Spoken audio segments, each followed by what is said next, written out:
Good morning students, today we will start our new chapter 17th बाज और सांप। ये जो है वो एक कहानी है जो किसने राइट की है, निर्मल वर्मा जी ने राइट की है। वो इस कहानी के माध्यम से क्या बताना चाहते हैं, मतलब कि वो इसमें दो लोगों की सोच के बारे में बता रहे हैं। वो बता रहे हैं कि इस लेसन में सांप और बाज की क्या सोच है, दोनों की सोच में कितना डिफरेंस होता है। जिस तरीके से इन दोनों की सोच में डिफरेंस है, ठीक उसी तरह हमारे यहाँ भी जितने भी लोग हैं उनके विचार एक जैसे नहीं होते, बल्कि सबके अलग अलग विचार होते हैं। तो देखते हैं किसकी सोच किस तरीके की बताई गई है। So let's read this chapter. समुद्र के किनारे ऊंचे पर्वत की अंधेरी गुफा में एक सांप रहता था। मतलब कि समुद्र के पास एक गुफा थी और वहां पर कौन रहता था, एक सांप रहता था। समुद्र की तूफानी लहरें धूप में चमकती झिलमिलाती और दिन भर पर्वत की चट्टानों से टकराती रहती थी। मतलब कि समुद्र में की जो तूफानी लहरें हैं वो हमेशा ऊपर नीचे उड़ती हुई दिखाई देती थी और सूर्य की जो रोशनी होती थी, सूर्य की वजह से क्या होता था, वो जो लहरें होती थी वो चमकती हुई दिखाई देती थी और वो लहरें क्या करती थी, चट्टानों से टकराती हुई नजर आती थी। पर्वत की अंधेरी घाटियों में एक नदी भी बहती थी, यानी वहां पर क्या बहती थी, पर्वत की जो घाटियां हैं वहां पर एक नदी भी बहती थी। अपने रास्ते पर बिखरे पत्थरों को तोड़ती, शोर मचाती हुई यह नदी बड़े जोर से समुद्र की ओर लपकती जाती थी। मतलब कि जब वो नदी समुद्र की तरफ जाती थी तो उसके रास्ते में बहुत सारे पत्थर वगैरह, चट्टाने वगैरह आती थी। वो क्या करती थी, उन पत्थरों को तोड़ देती थी और अपने साथ उसको बहा ले जाती थी और फिर समुद्र में जाकर वो मिल जाती थी। जिस जगह पर नदी और समुद्र का मिलाप होता था वहां लहरें दूध के झाग के समान सफेद दिखाई देती थी। मतलब कि जब दो नदियां आपस में टकराती हैं तो क्या होता है, वहां बीच में वो झाग की तरह उत्पन्न होते हुए हमें दिखाई देती है। मतलब कि घर में भी देख लो, जब पानी आपस में क्या होता है, वो टकराता है तो बीच में झाग से उत्पन्न हुए हमें दिखाई देते हैं। ठीक उसी तरीके से वहां भी दिखाई देता था।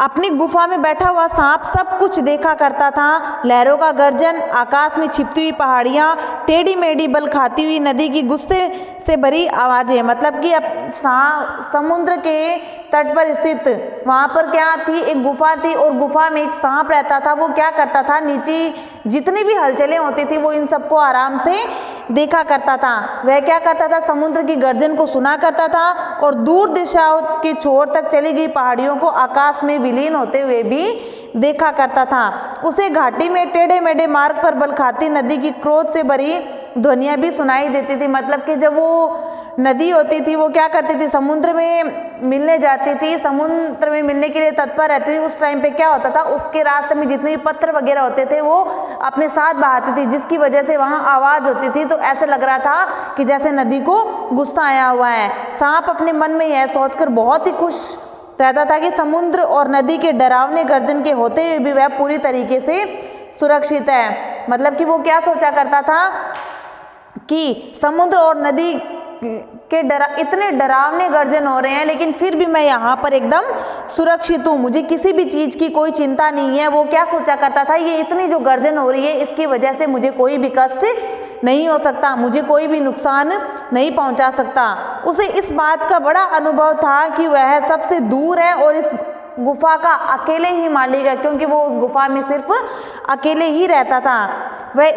वह हर प्रकार के झंझट से दूर था और संसार में बलवान दुर्बलों से अपनी प्रिय वस्तु छीन लेते थे। लोग सुखी बने रहने के लिए भागदौड़ किया करते थे। मतलब वो क्या बता रहा है कि संसार में क्या होता है, लोग एक दूसरे से अपनी चीजें लेने के लिए एक दूसरे से झगड़ा करते हैं, लेकिन मैं इन सब झंझट से दूर हूँ, मुझे किसी से भी कोई भी चीज लेने के लिए कोई परेशानी नहीं हो रही है, बल्कि मैं इस इतनी बड़ी गुफा का अकेले ही मालिक हूँ, मुझे किसी भी तरीके का कोई भी कष्ट नहीं है और मैं हर एक समस्या से यहाँ दूर बैठा हुआ हूँ। सुरक्षित और निश्चित बने रहना ही सांप के लिए जीवन का सबसे बड़ा सुख था। यानी कि उसके लिए सबसे बड़ा सुख क्या था कि उसे किसी भी चीज के लिए किसी भी झंझट में पड़ने की जरूरत नहीं थी।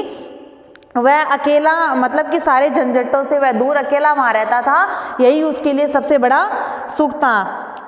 एक दिन एकाएक आकाश में उड़ता हुआ खून से लथपथ एक बाज सांप की गुफा में आ गिरा। मतलब कि अचानक क्या हुआ कि एक दिन क्या हो गया था, सांप था वो अचानक उसकी गुफा जो बाज था वो सांप की गुफा में आकर गिर गया था।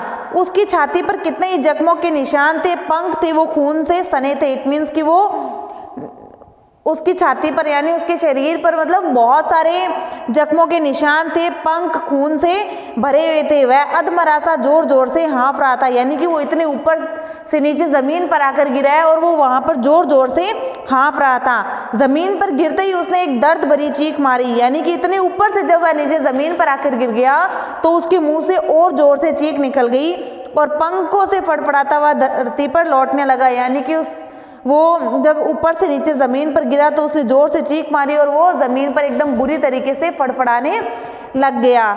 डर से सांप एक कोने में सिकुड़ गया, मतलब कि बाज को देखकर क्या हो गया, सांप था वो डर गया। उसने सोचा ये अब मुझे मार डालेगा, वह डर कर एक कोने में बैठ गया। किंतु दूसरे ही पल उसने भांप लिया कि बाज जीवन की अंतिम सांसें गिन रहा है। लेकिन जब सांप ने क्या किया, उस बाज को इस बुरी हालत में देखा तो वह एकदम निश्चिंत हो गया। वह सोचने लग गया कि मुझे इसका अब कोई भी डर नहीं है, क्योंकि ये खुद अपने जीवन की अंतिम सांसें गिन रहा है, यानी कि ये खुद मरने की स्थिति में है, ये मेरा क्या बिगाड़ेगा। तब वो सांप सोचता है कि अब मेरा इससे डरना एकदम बेकार है। यह सोचकर उसकी हिम्मत बंधी और वह रेंगता हुआ उस घायल पक्षी के पास जा पहुंचा। मतलब कि उसके मन से पूरा का पूरा डर निकल गया था, क्योंकि बाज उसका कुछ बिगाड़ नहीं सकता था। तो फिर वह एकदम हिम्मत करके किसके पास पहुंच गया, यानी उस पक्षी के पास, यानी कि उस बाज के पास पहुंच गया। उसकी तरफ कुछ देर तक देखता रहा, फिर मन ही मन खुश होता हुआ बोला, क्यों भाई इतनी जल्दी मरने की तैयारी कर ली। यानी कि वो सांप उसकी तरफ जाता है और फिर उसे क्या बोलता है कि क्यों भाई तुम्हें तो बहुत मतलब कि मरने की तुम्हें बहुत जल्दी है। इतनी सी उम्र में संसार से तुम विदाई ले रहे हो, इतनी सी उम्र में तुम्हें इस संसार से विदाई नहीं लेनी चाहिए, अभी तो तुम्हें जीनी चाहिए। मतलब कि वो उस पर टॉन्ट कर रहा था, क्योंकि वो मरने की स्थिति में था। बाज ने फिर क्या किया, एक लंबी सांस भरी। ऐसा ही दिखता है कि आखिरी घड़ी आ पहुंचे, लेकिन मुझे कोई शिकायत नहीं है। तब बाज क्या करता है, उस सांप को जवाब देता है। वो क्या कहता है कि मुझे भी ऐसा ही लग रहा है कि मैं खुद मरने वाला हूँ, मेरी घड़ी है वो निकट आ चुकी है, लेकिन मुझे इस संसार से कोई शिकायत नहीं है। मेरी जिंदगी भी खूब रही है, जी भरकर उसे भोगा है। जब तक शरीर में ताकत रही कोई सुख से नहीं बचा था मैं। मतलब कि वो क्या कहता है कि अब मैं मरने वाला हूँ, तो मुझे मेरी ज़िंदगी से कोई शिकायत नहीं है, ना मुझे किसी बात का दुख है, क्योंकि जब तक मैं जिंदा था मैंने इस संसार के सारे सुख को प्राप्त किया है, किसी भी सुख से मैं वंचित नहीं रहा हूँ। आकाश की असीम ऊंचाइयों को अपने पंख से नाप आया हूँ, यानी कि मैं इस पूरे आकाश में एकदम ऊपर तक उड़ के आ चुका हूँ, मुझे अब मरने में कोई तकलीफ नहीं है। तब वो बाज उस सांप से और क्या कहता है कि तुम्हारा बड़ा दुर्भाग्य है कि तुम जिंदगी भर आकाश में उड़ने का आनंद कभी नहीं उठा सके। मतलब कि बाज उसको क्या कहता है कि मुझे तो तुम पर दया आ रही है कि तुम जिंदगी भर इसी ज़मीन पर पड़े रहे, बल्कि आकाश की ऊंचाइयों को कभी भी नहीं नाप सके, कभी भी उसका सुख नहीं भोग सके। तब सांप उसको क्या बोलता है कि आकाश को क्या लेकर मैं चाटूंगा। मतलब कि उसे आकाश से सख्त नफरत थी। वो क्या कहता है कि आकाश में आखिर रखा ही क्या है, क्या मैं तुम्हारे आकाश में रेंग सकता हूँ? नहीं भाई, तुम्हारा आकाश तुम्हें ही मुबारक है। यानी कि वो जो सांप होता है वो बाज से क्या बोलता है कि तुम इस आकाश के इतने जब गुण गा रहे हो तो तुम्हारे उस आकाश में आखिर रखा ही क्या है, क्या तुम उस आकाश में रेंग सकते हो? नहीं रेंग सकते ना, तो मुझे तुम्हारे आकाश से कोई मतलब नहीं है। तुम्हारा आकाश है वो तुम्हें ही मुबारक हो, तुम ही उसमें उड़ो, तुम ही कुछ भी करो। तो वो सांप फिर वापस उसको बाज को ही क्या बोलता है कि तुम्हारा आकाश तुम्हें ही मुबारक हो, मुझे आकाश से कुछ मतलब नहीं है, मेरे लिए तो यह गुफा ही भली है। इतनी आरामदेह और सुरक्षित जगह मुझे कहाँ मिलेगी। फिर सांप मन ही मन बाज की मूर्खता पर हंस रहा होता है। वह सोचने लगता है कि आखिर उड़ने और रेंगने के बीच कौन सा भारी अंतर है। अंत में तो सबके भाग्य में मरना ही लिखा है, शरीर मिट्टी का है और मिट्टी में ही मिल जाएगा। मतलब सांप बाज को तो कुछ नहीं बोलता, लेकिन अपने मन ही मन सोचता है कि इस आकाश में क्या रखा है, ये इतना उड़ने के लिए बेचैन ही क्यों है। मतलब कि अंत में सबको मरना तो इसी मिट्टी में है, यानी आना तो ज़मीन पर ही है। अचानक बाज ने अपना झुका हुआ सिर ऊपर उठाया और उसकी दृष्टि सांप की गुफा के चारों ओर घूमने लगी। जब सांप था वो इतना इतरा रहा था ना, तब बाज क्या करता है, बाज बुरी हालत में था, तो फिर वो क्या करता है, अपनी गर्दन को उठाता है और सांप की उस गुफा के चारों तरफ अपनी नज़र को फहराता है। चट्टानों में पड़ी दरारों से पानी गुफा में टपक रहा था। सीलन और अंधेरे में डूबी गुफा में एक भयानक दुर्गंध फैली हुई थी, मानो कोई चीज वर्षों से पड़ी पड़ी सड़ गई हो। बाज के मुंह से एक बड़ी जोर की करुण चीख फूट पड़ी, आह काश मैं सिर्फ एक बार आकाश में उड़ पाता। यानी कि बाज क्या करता है, अपनी गर्दन को उठा के उसकी गुफा के चारों तरफ नज़र दौड़ाता है। फिर वो उसको क्या बोलता है कि तुम्हारी गुफा में इतनी दुर्गंध आ रही है, मेरा यहाँ तो रहना मुश्किल है, काश मैं एक बार इस आकाश में और उड़ पाता तो मेरी इच्छा पूर्ण हो जाती।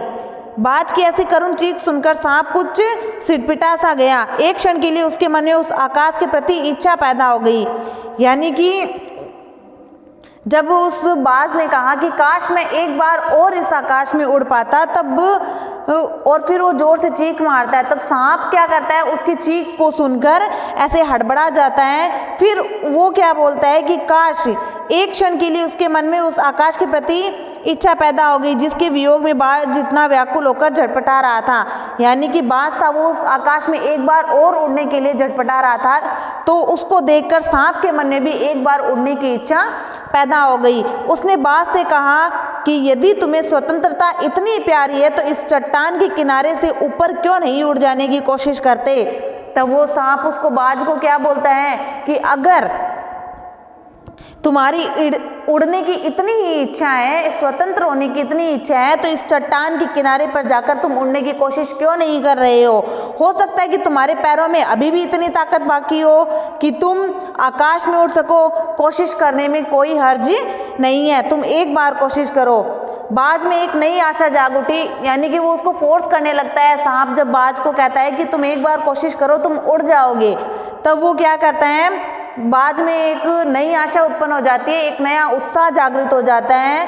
वह दूने उत्साह से अपने घायल शरीर को घसीटता हुआ चट्टान के किनारे तक चला जाता है और खुले आकाश को देखकर उसकी आंखें होती है वो चमक उठती है, यानी कि वो ऊपर उड़ने की आशा उसमें और जागृत हो जाती है। फिर वो क्या करता है, एक लंबी गहरी सांस लेता है और पंख फैलाकर हवा में कूद पड़ता है, किंतु उसके टूटे पंखों में इतनी शक्ति नहीं होती कि उसके शरीर का बोझ संभाल सके और पत्थर सा उसका शरीर लुढ़कता हुआ नदी में जा गिरता है, यानी कि वो मर जाता है।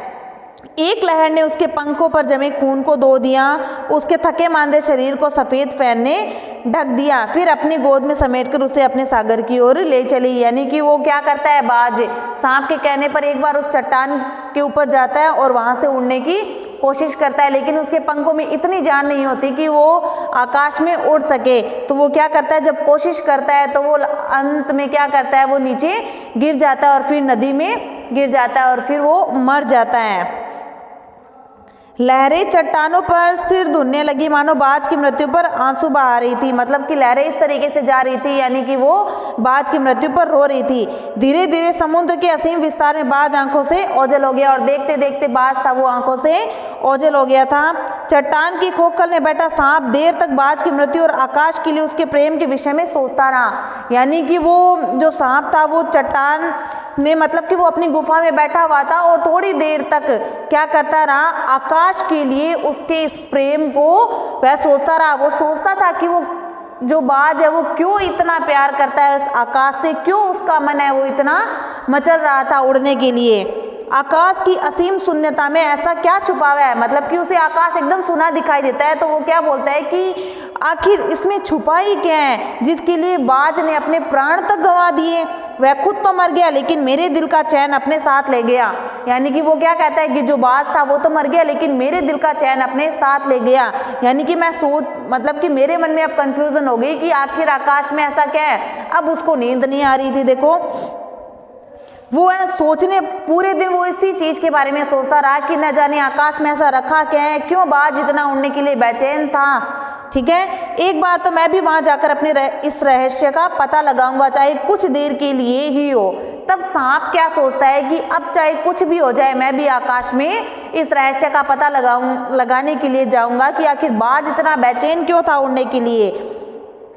कम से कम उस आकाश का स्वाद तो चख ही लूँगा। फिर वो क्या कहता है कि अब तो मैं एक बार ज़रूर उड़ूँगा और चाहे कुछ देर के लिए ही उड़ो, मैं आकाश के बारे में पता लगा कर ही आऊँगा। यह कहकर सांप ने क्या किया, अपने शरीर को सिकोड़ा और रेंग कर आकाश की शून्यता में छोड़ दिया। धूप में क्षण भर के लिए सांप का शरीर बिजली की लकीर सा चमक गया, किंतु जिसने जीवन भर रेंगना सीखा हो वह भला क्या उड़ पाता। अब देखो उसने क्या किया, वह चट्टान की किनार तक गया, फिर उसने क्या किया, आकाश की तरफ देखा और फिर वह उड़ने की तैयारी करने लगा। अब सांप भी कभी कोई उड़ सकता है? नहीं उड़ सकता। वह उसने हमेशा जीवन भर क्या किया है, रेंगना ही सीखा है और वो सिर्फ रेंग ही सकता है, इसके अलावा वह कुछ नहीं कर सकता। नीचे नीचे छोटी छोटी चट्टानों पर दब से जा गिरा, यानी कि उसने उड़ने की तैयारी की और वो आकाश की तरफ उछल भी पड़ा, लेकिन उसके पंख नहीं होते तो वो भला कैसे उड़ पाता, तो वो नीचे जाकर गिर पड़ा। फिर ईश्वर की कृपा से बेचारा सांप था वो बच गया, ठीक है, नहीं तो मरने में क्या कसर बाकी रही थी। यानी वो सांप सोचता है कि भगवान की कृपा है जो मैं बच गया, वरना आज तो मैं भगवान को प्यारा हो ही जाता। फिर सांप हंसते हुए कहने लगा, मतलब कि वो उड़ा और फिर नीचे गिर गया, ठीक है। फिर सांप को खुद के ऊपर हंसी आने लगी। वो क्या कहता है कि उड़ने का यही आनंद है, बस और कुछ नहीं है।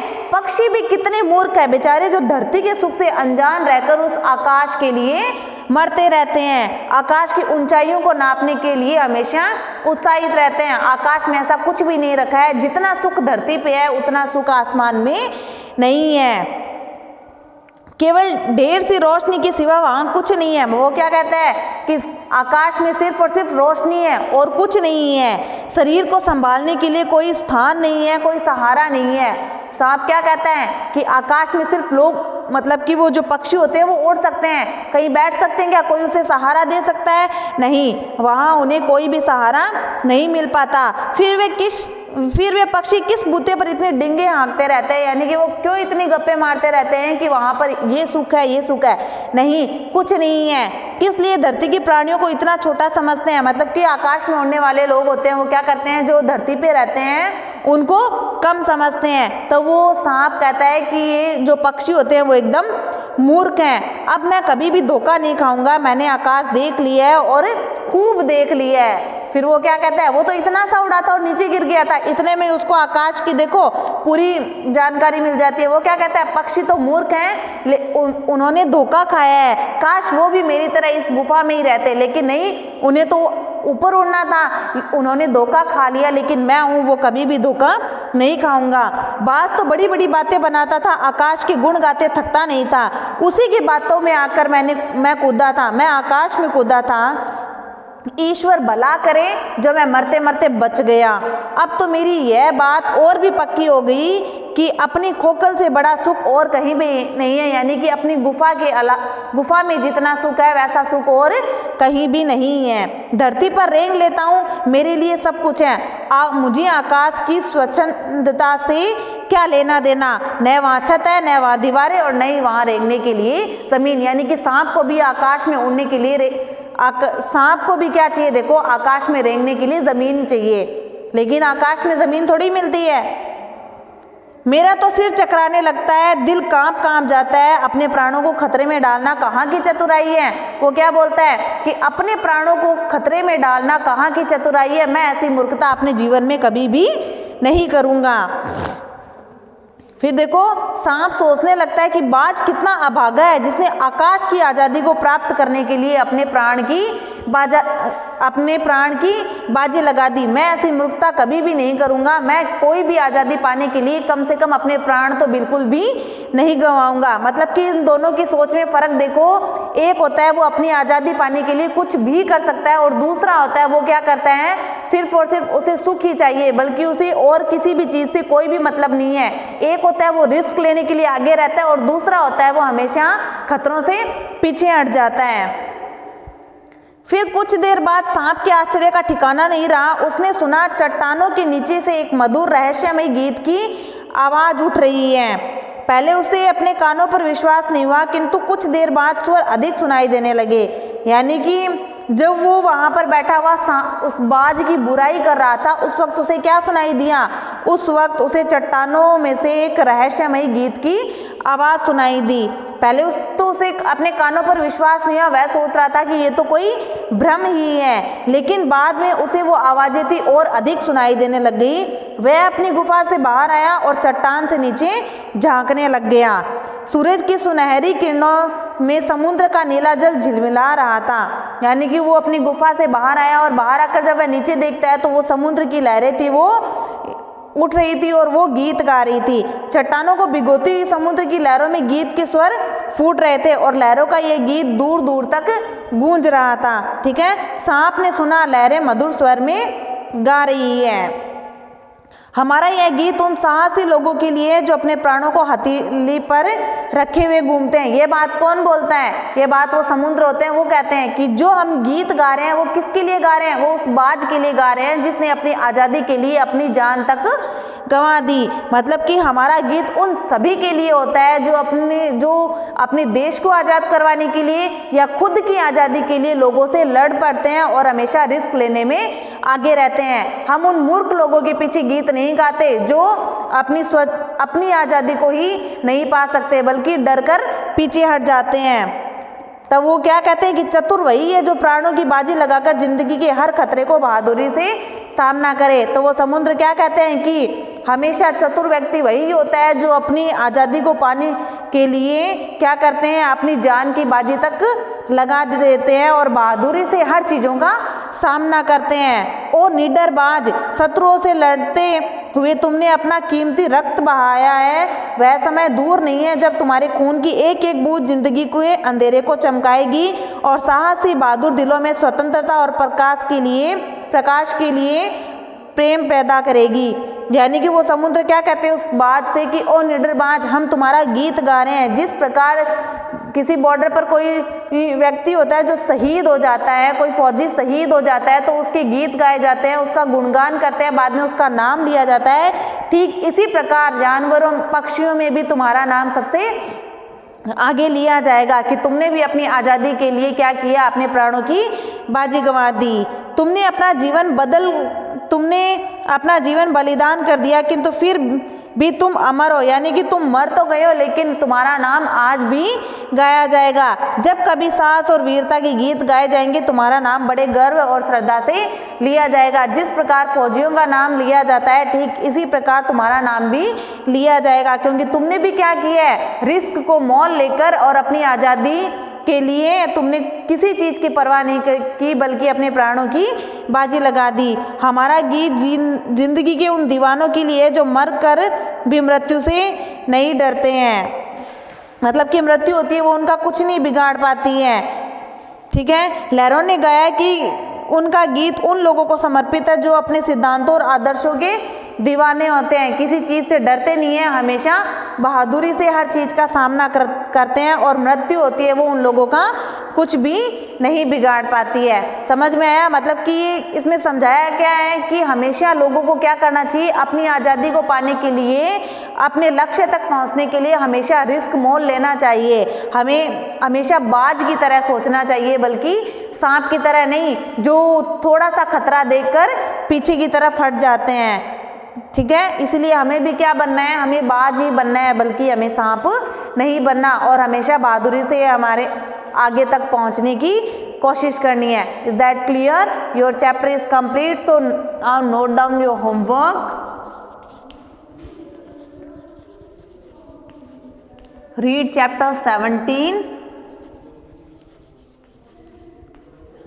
and do word meaning